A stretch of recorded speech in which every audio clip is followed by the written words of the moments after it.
Газиз тавышлар, Казан утлары журналы һәм Татарстан радиосы тәкъдим итә.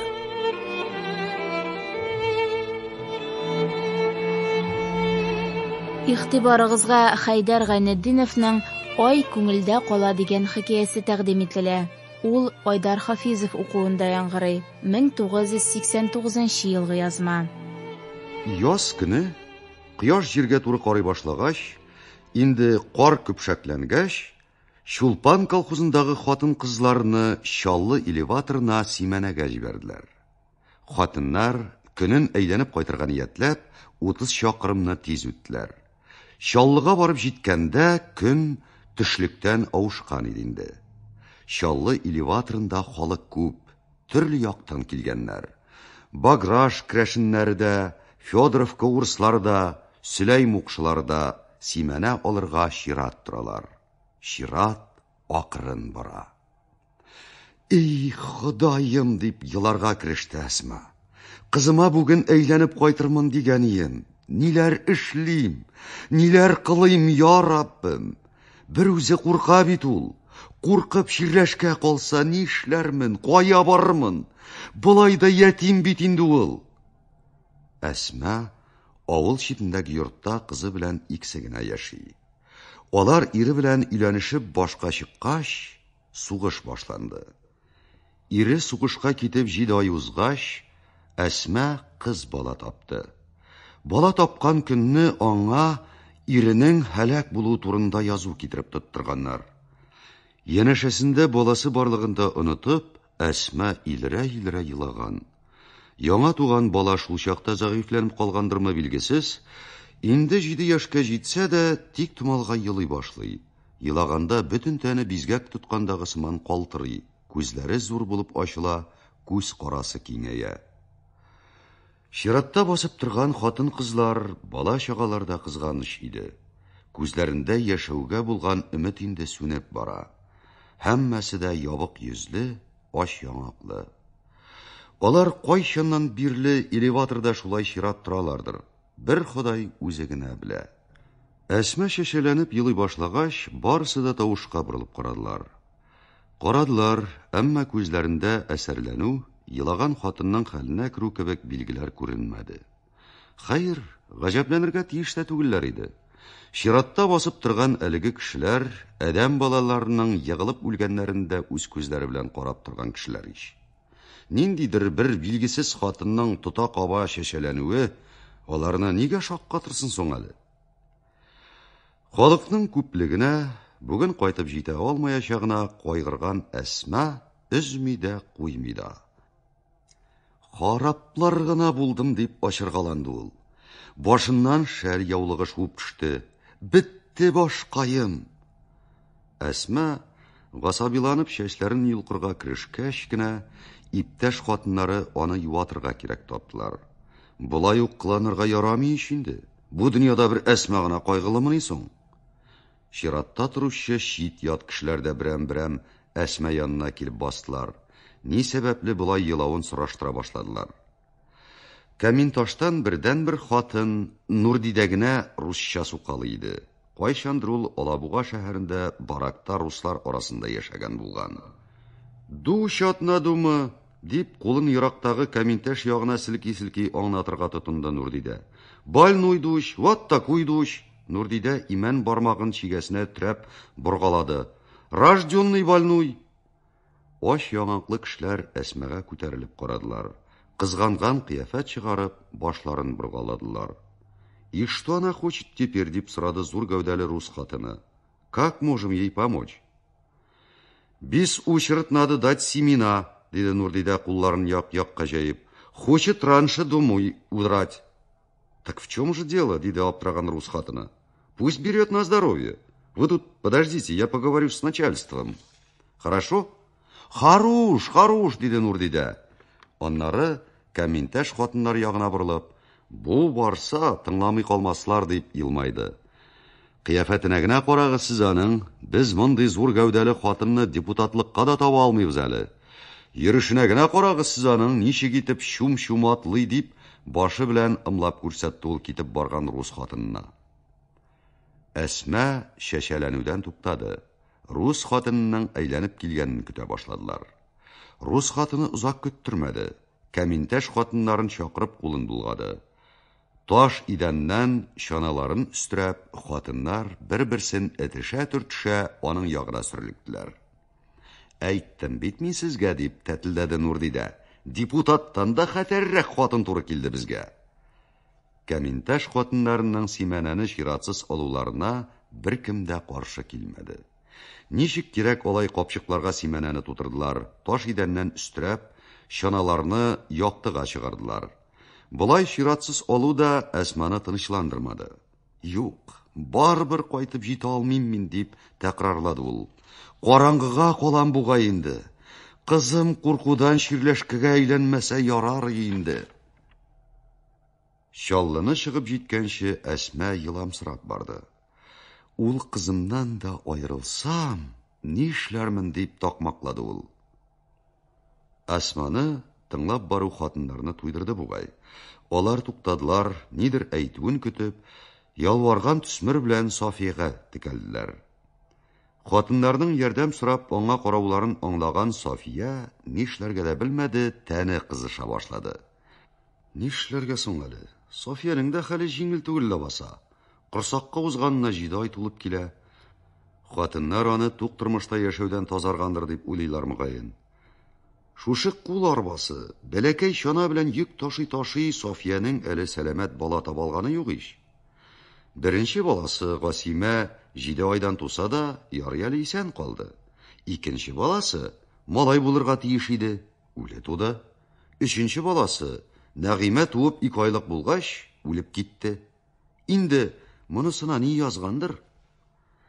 Бар, кайт син, диде Сафия Әсмәгә. Чанаңны калдырма, буш атта алып кайтып кит. Буш чананы гына тарта алырсың әле. Мондый сүзне көтмәгән Әсма башта ни әйтергә дә белмәде. Телсез калды. Аннары аңлап алгач, тагын елап җибәрде.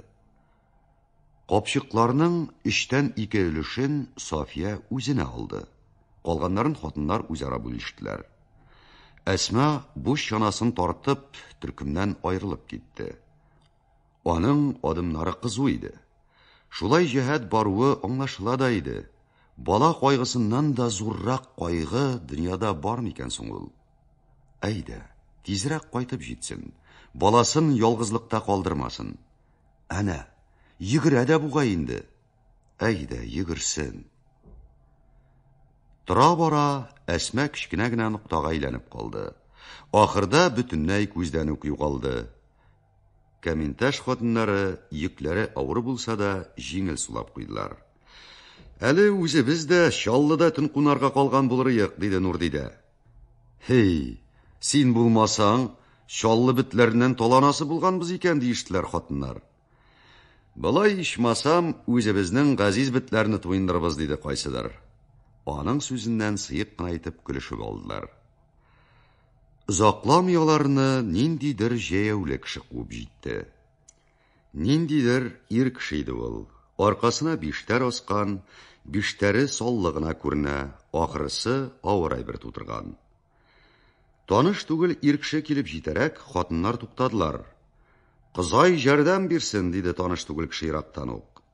Сине монда бирсен, диделәр хатыннар аның сәламенә каршы. Эх, сезгә булышырым да, кайтасы юлым җырак шул, дип үкенечен белдерде таныш түгел кеше. Әйдә, бергә күңелле булыр, миңа да иптәшсез күңелсез ие. 5тәреңне чанага куеп тор, әзрәк хәл алырсың, диде Нурдидә. Ир кеше уйланып бераз басып торды. Аннары хатыннарга күтәрелеп карады. Мин бу йөкне, бу 5тәрне, диде таныш түгел кеше, 10 ел буе күтәреп кайтырга хыялландым.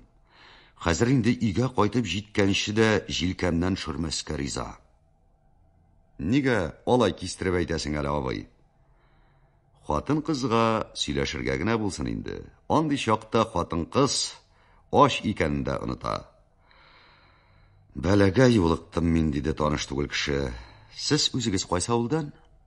Кәминташтан. Беләм мин ул авылны. Сезнең авылдан Садри белән төрмәдә бергә утырдык. 37-дә. Төрмә сүзен ишеткәч, хатыннар сискәнешеп киттеләр, әмма берсе дә куркуын сиздерергә теләмәде. Садри шунда төрмәдә үлеп калды. Туган-тумачаларына әйтегез, үлде ул. Шулаймыны? Беренче булып Нурдидә кушучын авызына якын китерде. Кемнең дә булса үлү хәбәрен ишетсәң, Ясинның бер сүрәсен укып кую мөселманнарга хас гадәт инде. Нурдидәдән күрмәкче башка хатыннарда кушучыларын авызларына капладылар. Таныш түгел кеше, баш, имән, урта бармак битләрен бер-берсенә төрәп, чукынып алды. Хатыннар аның шунда гына Крәшен икәнлеген аңлап алдылар. Шәп кешие, диде Крәшен, поп итеп куярлык кешие. Әстәгъфирулла диштеләр хатыннар. Ходай күрсәтмәсен. Кызай күрсәтә инде, диде Крәшен, хатыннарның ни өчен Худайны телгә алуларын сизенмичә. Күрсәтте ул күрмәгәнне. Дәдәй, Худайга тел тигермә. Худайның бер гаебе дә юк аның. Күрәчәгең булгандыр. Кызайны яманласаң, жазыклыгына буласың инде, диде Крәшен. Кызайны жаманлап буламыни? Безне менә кем төрмәгә утырткан, шул гаепле. 10 ел буе җәмәгатьтән хат хәбәр булмады, исән саулар микән инде? Биштәр аскан әлеге Крәшеннең зур бәләгә дучар булуы аңлашыла башлады. 10 ел буе хатынының исәнлеген дә белмәгәч, хәтәр төрмәдә утырган булырга тиеш инде бу. Хатыннар аңа кызганып карадылар. Менә Әгерҗе станциясыннан бирле җәяү кайтам инде. Бүген кайтып җитеп булырмы, белмим. Җан түзми, кайтып җитәсе килә. Ерактан кайтасың икән шул. Әле утырып ял иткәнең дә юкмы? Кайсы авылга кайтасың соң син, дип сорау белән күмеп ташладылар хатыннар. Ворошилов районына кадәр кайтам әле мин, ләкегә чаклы, диде Крәшен. Сулыш алганда аның тамак төбе гыжылдап куя. Үзе әледән-әле чайкалып китә. Менә, дип биштәрне ымлады Крәшен. Әгерҗе станциясында балаларга дип тарттырылмаган арыш сатып алганыйм. Алып кайтып булса гына жарарые. Диште хатыннар. Чаллыдан сатып алган булсаң да таманга туры килгән булырые. Чаллыда әллә була, әллә юк әле дидем дә, сатып алдым инде, диде Крәшен гыжылдап. Хәзер кайда нәрсә табып буласын белеп буламыни? Ансы шулай инде, дип килештеләр хатыннар. Кузгалдылар, кайтасы юл ерак иде әле. Әсмәнең симәнәсен бүлешкәч, йөк авырайды. Чаналарын тартып бару кыенлашты. Көне буе кыздырган кояш та карны нык көпшәкләндергән, аякны китереп басуга каты тоелган урыннар да батып-батып китә. Крәшеннең төрмәдә күргәннәрен тыңлый-тыңлый кайттылар. Яшәке кыланалар анда, дип зарланды Крәшен. Ашау юк та юк инде. Заключенныйга кем кеше итеп карасын соң инде, резина капчыклары бик теңкәгә тиде. Шуңа кертәләр дә башын бәйләп куялар. Тәнен уеп зәңгәрләнә башлагач кына чыгаралар. Тилмәрттеләр. Гел юкны сорап теңкәгә тияләр. Нигә совет властына каршы сөйләдең? Нигә корткычлык белән шөгыльләнәсең имеш? Гражданнар сугышында совет властын яклап 3 ел сугыштым мин, дип карыйм. Юк, колакларына да белмиләр. Син анда аңсыз рәвештә сугышкансың, диләр. Хәзер менә аңлы рәвештә корткычлык белән шөгыльләнәсең, диләр. Кызай. Хатыннар аны бүлдермичә генә тыңлап кайттылар. Кайта-кайта сук-суны, куадыны үттеләр. Бөрдебашка җитәрәк, караңгы төшә башлады. Кәмин ташка кадәр әле тагын 20 чакрым иде. Симәне тартып кайтучы хатыннар арыдылар, хәлдән тойдылар. Чанадагы капчыклар өстенә утырсалар, шунда ук йоклап китәселәр югыйсә. Крәшеннең дә аяк атлар чамасы калмады. Шулай да ул Бөрдебашка кирип кунарга теләми иде. Безнең анда колхоз сөйләшкән фатир бар. Безнең белән кирип кун, диделәр хатыннар. Тик Крәшен аягын терәп карышты.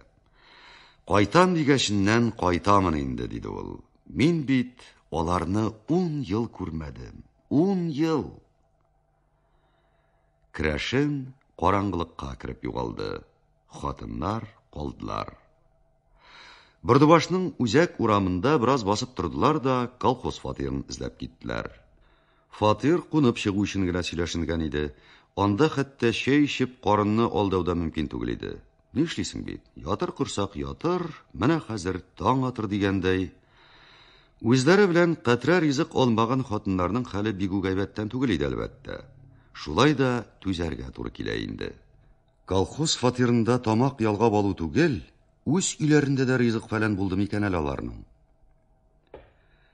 Бөрдебашта Софияның төне йокысыз узды. Кирфеккә кирфек тә какмады ул. Төрмәдән исән-сау кутылып, хатыны янына кайтып баручы бәхетле Керәшен турында уйлады. Аның биштәрендәге арышын күз алдына китерде. Балаларының арышны он итеп тарттырга түземлекләре җитәр микән? Юктыр мөгаен. Керәшен үзе үк өйдәгеләргә ашагыз дияр дә арышлы биштәрне сәкегә куяр. Ике шатлык бер юлы килер. Йорт хуҗасының әйләнеп кайту шатлыгы да, тамак тую шатлыгы да. Таң беленер-беленмәстә хатыннар уяндылар. Кыштыр-кыштыр китереп, мич авызында кипкән аяк чуларын киенә башладылар. Бөрдебаштан камин ташка ерак түгел иде. Иртәнге катыдан кузгалсалар, кайту да җиңел булачак. Бөрдебашны чыкканда төн карасы таралырга өлгермәгән иде әле. Авыл башындагы үрне күтәрелделәр. Бу үрне менеп җитә алсалар, тауга түбән чаналар җиңел төшәчәк. Кинәт алда баручы хатын чанасын ташлап артка сикерде. Бүре бар. Калган хатыннар да шумланып җиргә чүгеп куйдылар. Кая ул? Әнә, алда көтеп утыра. Софияның бүре дигән зат белән очрашканы бар иде, шуңа күрә аның бигисе китмәде. Ул хәтле котыгыз алынмасын әле, кая карыйк әле, диде ул тыныч кына. Аның булай дип әйтүе курыкмаудан түгел, курка, бик курка ул бүредән. Тик менә иптәш хатыннарының үркеп кире йөгерә башлавын теләми иде. Инде күпме юл үтелгән, кире авылга йөгерә башласалар, күпме көч әрәмгә китәр иде. Чынлап та юлда ниндидер соры нәрсә бар сыман иде.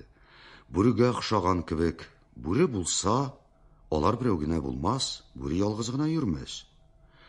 Тораташ булып катып калган хатыннар бүренең кымшануын, кузгалып китүен көттеләр. Бүре түгел бу, диде София батырайып. Мәле, тотып тора әле дип, чана бавын янәшәсендәге хатынга сузды да, юлда яткан соры шәүләгә таба китте. Соры шәүләдә хәрәкәт сизелмәде. Ат йөгеннән төшеп калган саламдыр дип уйлады София. Салам? Бу хәтле саламны юлда яткырлар микән? Ай-һай. Соры нәрсәгә якыная башлагач, салам түгеллегенә тәмам ышанды. Тукта, ниндидер иске киемнәр түргәге түгелме соң? Иске кием дигәч, аның йөрәге убылып төшеп китте. Кичәге Керәшен аунап ятмый микән? Керәшеннең сәләмә киемнәрен танып алгач, София куркуыннан кычкырып җибәрде. Әннекәй! Софияның куркып кычкыруын ишеткән хатыннарның да йөрәге алынды бугай. Алар бер-берсенә сыендылар. Кичәнге Керәшен үлеп ята. И Ходаем! Үлгән? Үлгән. Менә шундый чакта арада бер ир кеше булсын икән ул. Теләсә нинди афәтне җиңә алырдай куш йөрәкле, таза ир егет түгел, ичмасам, борын астында кипмәгән малай булса да ярый. Үзен кеше итеп тояр өчен хатын-кызга шул да җитәр иде әле. Янәшәсендә ир зат барлыгын тойса, хатын-кызның тәненә көч-куәт иңә. Күңелендә курку дигән нәрсәнең әсәре дә калмый. Юк бит менә, каминтәш хатыннары арасында шундый бер малай кисәге юк бит. Юлда яткан кап-кадый кеше янына барырга, аның үлгәнме юкмы икәнлеген белергә дә кыюлыклары җитми бит менә. Югыйсә, чарасыз булып, былай басып торырлар идемени алар. Кычкырып каралы, үлмәгәндер лә ул. Кычкырдык бит инде. Безнең былай бакырышуга да илтифат итәрлек булмагач, шулайдыр, үлгәндер. Юктыр, бер дә үләрлек кешегә охшамаган лабаса. Сөйләшүләрен кемдер тыңлап торудан курыккандай, хатыннар әнә шулай пышын-пышын килделәр. Керәшенне барып карарга башлап, берсенең дә йөрәге җитмәде. Борылып китеп булмый, алга таба да әйтерсең юл ябык. Инде нишләргә? Юл өстендә бүре утырса, София ике дә уйламыйча аңа ташланырга риза иде югыйсә. Мәет янына бару, әллә ничек шул? София андый эшкә җөрьәт итә алмый. Көн чыгыш якта офык кызара башлаган иде инде. Тиздән, бик тиздән кояшның кызыл кикриге күренәчәк. Мондый хәлгә юлыкмасалар, шактый юл узган булырлар иде инде. Әллә соң малайлар борда башка кире китеп, авыл кешеләренә әйтикме? Ие шул, сельсовет кешеләре килеп карасыннар. Софияның авыл советы председателен алып менүен көтә-көтә хатыннар зарыгып беткәннәр. Кайберләре борчыла ук башлаганнар иде. Шулай инде, көтеп торучыга һәр вакыт озак тоела. Авыл советы председателе артык сораулар биреп мәшәкатьләнмәде. Үз юлыгыз белән кайтып китәрсез диде. Янәшәләрендә ир кеше булгач, хатыннарга кыюлык инде. Председательгә ияреп, ягылып үлгән Керәшенне карадылар.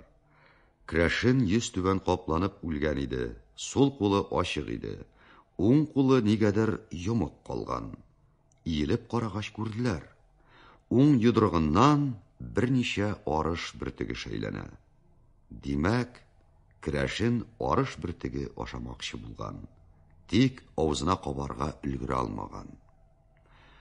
Ачтан үлгән булырга тиеш дип нәтиҗә ясады авыл советы председателе. Ярар, районнан кирәк кешеләрне чакыртырбыз, тикшерерләр, ачыкларлар. Ә сез кайтып китегез. Төнне ял иткән булсалар да, хатыннарның йөге бермә-бер авырайгандай тоелды. Һәммәсенең күңелендә ямсыз хатирә урнашып калган иде. Әлеге ямсыз хатирә аларның күңелендә гомерләр узган сайын яңарачак. Якты заманнар күгендә кара болытлар булып өерелеп йөриячәк иде. Әй дөнья, адәм баласы нинди генә хәлләргә төшми дә, нинди генә газаплар күрми. Язмыш рәхимсез кылана. Өенә кайтып җиттем дигәндә генә кешенең юлын кисеп ташлый. Мин әле алай итәрмен, булай итәрмен дип, һич тә план корып яшарлык түгел. Чаллы элеваторыннан авылга кайтып төшүгә, Коменташ хатыннарына иң башта Әсмә очрады. Авызы колагына җиткән, үзе туктаусыз сөйләнә, сүзләр бер-берсенә һич тә ялганмый. Кибеткә барам әле, дип бытылдады ул. Кибеткә сатин кайтарганнар, шуны сатып алам да кызыма тун тектерәм әле. Рәхәтләнеп ашасын шунда. Юктан да ярсып китә торган Хәтимәнең Әсмәгә ачуы чыкты. Кара, башын юләргә салып маташкан була, дип җикерде ул. Симәнәсен безгә ташлап кайтып китте дә, кулак калдыгы. Кара, ничек кыланган була? Җикеренгән Хәтимәне күреп, Әсмә тынып калды. Авызы җыерылып бөршеп килде. Йөзендәге елмаюы сүнде. Кермә минем өемә, диде ул Хәтимәгә усал карап. Кертмим мин сине. Шулай диде дә, авыл читендәге өенә таба кырт борылып китеп барды. Бераз баргач, артына әйләнеп, Хәтимәгә йодрыгын селкеде. Сиңа кергәнем юк әле. Сиңа, дип ысылдады Хәтимә.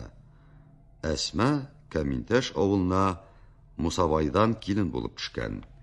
Ире сугышка киткәннән бирле ул авылдагы беркем белән дә аралашмый.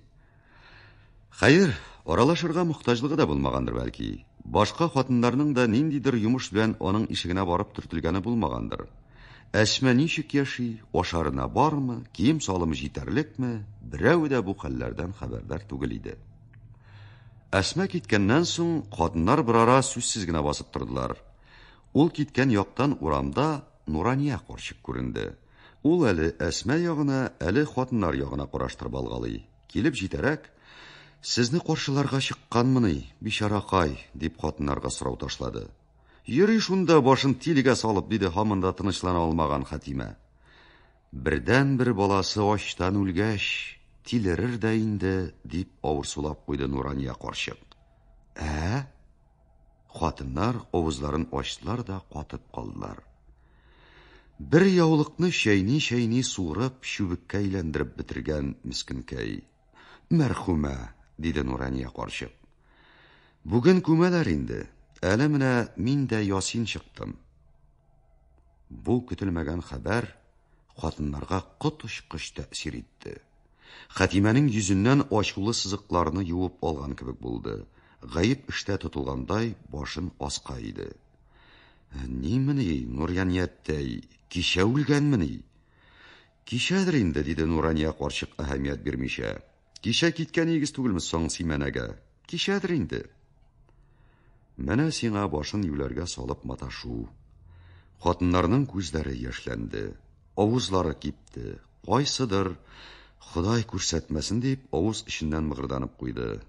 Әйе, Әсмәгә зур кайгы килгән. Чынлап та акылдан язарлык зур кайгы бу. Әле балам бар дип юанып йөри иде. Хәзер инде аңа башка бер мәртәбәдә бала таба алу насыйп булмас. Әйе шул, насыйп булмас. Юләрләнгән хатынга кем өйләнер? Кем генә йортка керер икән соң? Иратлар сугышта кырылып бетте. Тол хатыннарның саны илдә 1000 мәртәбә арткандыр. Хәзер ир кешегә хатын табу җиңел. Теләгәнен сайлап ала. Сугыш хатын кызларга шундый хөкем чыгарды. Бу гадел булмаган хөкемнән миллионлаган хатын кыз изә чигәдер. Акылдан язган ялгыз хатыннарның хәле бермә-бер кыенрак. Ничек яшәрләр алар? Яшәү дип әйтү дөрес тә түгелдер. Алай яшәүне яшәү дип атап буламыни? Җан асрау. Бары тик шулай гына атап буладыр акылдан язган ялгыз хатыннарның дөньялыкта тилмереп йөрүләрен. Әсмә баласын күндермәскә узак тарткалашты. Бернинди юатуларга да бирешмәде ул. Инде кояш баерга күп калмаган иде. Мәетне кояш байганчы күммәсәң, тагын бер төн өйдә кундырырга туры киләчәк иде. Шул вакыт Әсмәгә нидер булды. Ул дөньясын онытып чыгып йөгерде. Кемдер аның кая киткәнлеген белергә теләп артыннан чыкты. Мәетне җирләргә җыелган кешеләр горыф-гадәтне үтәүгә керештеләр. Анасын фәлән итәм мин аның, баламны үтер дип илереп кычкыра-кычкыра Әсмә урам буйлап йөгерде. Сталин үтерде. Мондый да куркыныч сүзнең урамга бүселеп чыкканы юк иде әле. Халык дерт итте. Йөзләгән калтырау кул капкаларны иштән бикләп куйды. Ходай күрсәтмәсен, Әсмә килеп керә калса, башың чыкмас бәләгә батар. Алла сакласын. Хакыйкать башта әнә шулай акылыннан язган хатын булып, Кәминтәш урамында ачы тавыш белән кычкырып йөрде. Әле бу хакыйкатьнең акыл туплысына, Сталин культының фаш ителәчәгенә шактый еллар бар иде. Әсмәнең никадәр хаклы булуын халык әле тиз генә белмәячәк иде. Әйе, Сталин культын фаш итәргә узак еллар бар иде. Культны зур трибунадан беренче булып фаш итеп хакыйкатьне ачып салган кешенең Әсмәдән да тизрәк хәлдә калачагын халык әле белми иде. Баласын җирләгәннән соң Әсмә кайларгадыр китеп югалып йөрергә гадәтләнде. Йортының мөрҗәсеннән кабат төтен күтәрелмәде. Алай үз теләге белән йөрмәгәндер йөрүен, башы саташып йөргәндер инде.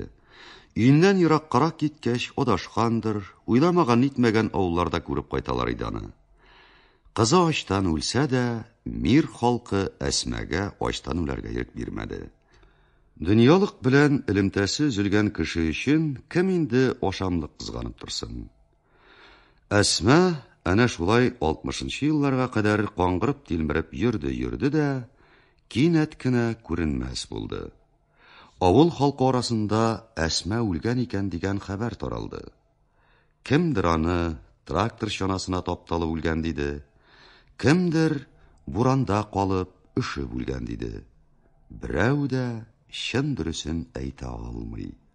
Берәү дә Әсмәнең үлеменә шаһид була алмаган иде шул.